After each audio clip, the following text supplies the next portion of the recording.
Macintosh speak for itself. Never trust a computer you can't read. Obviously I can code, but right now Pernahkah kamu bertanya, mengapa Mac terasa berbeda dibanding komputer lainnya? Jawabannya ternyata berawal dari sebuah proyek yang sudah berusia lebih dari 40 tahun. Pada tahun 1984, Apple memperkenalkan komputer bernama Macintosh. Macintosh bukanlah komputer pertama di dunia, namun Macintosh menjadi salah satu komputer pertama yang memperkenalkan antarmuka grafis kepada masyarakat luas. Saat komputer lain masih menggunakan perintah teks yang rumit, Macintosh menghadirkan icon, jendela, menu, dan mouse. Bagi banyak orang saat itu, menggunakan komputer tiba-tiba menjadi jauh lebih mudah. Sistem operasinya kemudian dikenal sebagai klasik Mac OS. Selama bertahun-tahun, Apple terus mengembangkan sistem ini. Fitur baru ditambahkan, tampilan diperbarui, dan komputer Mac semakin populer di kalangan desainer, musisi, serta pekerja kreatif. Namun seiring waktu, masalah mulai muncul.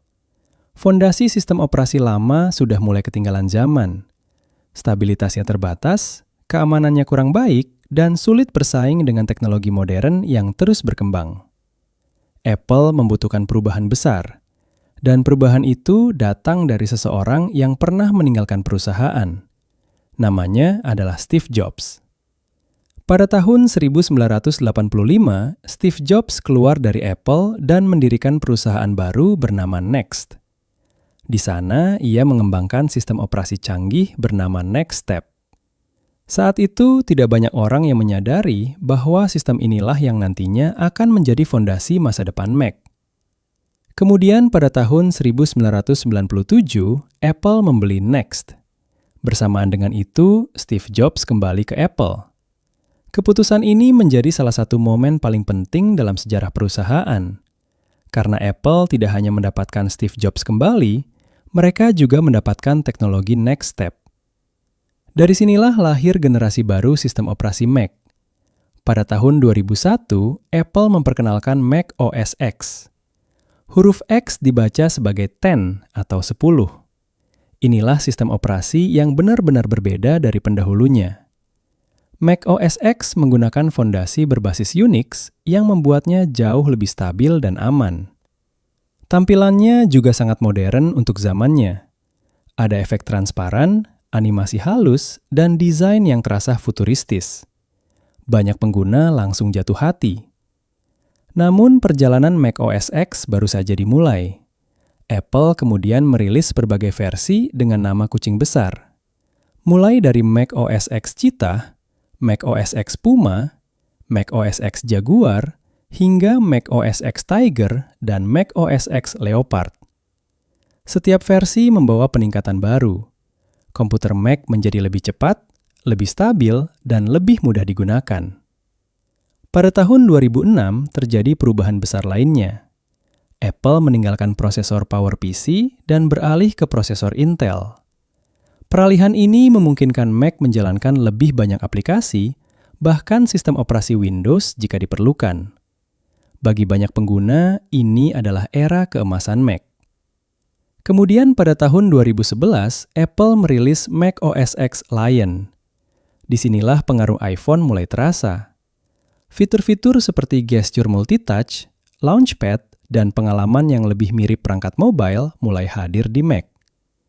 Apple perlahan menyatukan pengalaman antara komputer dan smartphone. Lalu pada tahun 2012, nama Mac OS X berubah menjadi OS X. Setelah itu, Apple berhenti menggunakan nama kucing besar. Sebagai gantinya, mereka menggunakan nama lokasi terkenal di California. Muncullah versi seperti OS X Mavericks, OS X Yosemite, dan OS X El Capitan. Perubahan ini menandai identitas baru sistem operasi Mac.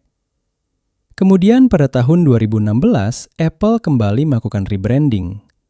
Nama sistem operasi resmi berubah menjadi Mac OS. Tujuannya sederhana, agar nama Mac, iPhone, iPad, Watch, dan TV memiliki pola yang seragam. Lahirlah Mac OS Sierra, High Sierra, Mojave, Catalina, dan versi-versi berikutnya. Di era ini, Apple semakin fokus pada integrasi antar perangkat. Kamu bisa menyalin teks di iPhone, lalu menempelkannya di Mac. Kamu bisa menerima panggilan telepon dari Mac. Bahkan, file-file dapat tersinkronisasi secara otomatis melalui cloud. Kemudian datang perubahan terbesar sejak era Mac OS X. Pada tahun 2020, Apple mengumumkan bahwa mereka akan meninggalkan Intel. Sebagai gantinya, Apple mulai menggunakan chip buatannya sendiri yang disebut Apple M1. Banyak orang meragukan keputusan ini, namun hasilnya justru mengejutkan. Mac menjadi lebih cepat, lebih hemat daya, dan lebih senyap. Laptop Mac bahkan mampu bertahan berjam-jam tanpa perlu sering mengisi baterai. Perubahan ini menandai lahirnya era Apple Silicon.